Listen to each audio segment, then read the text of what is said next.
А сегодня мне посчастливилось получить вот такой вот экземплярчик редчайшего сорта Lilium Purple. Смотрите, какой он обалденный красавчик. Мы посадим его и, конечно же, будем его растить.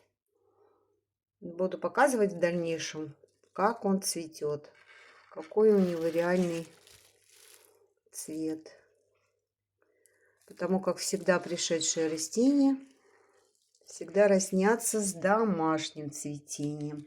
Но хочу вам сказать и показать, что он прекрасен. Это новинки 2026 года. Мечты мои сбываются.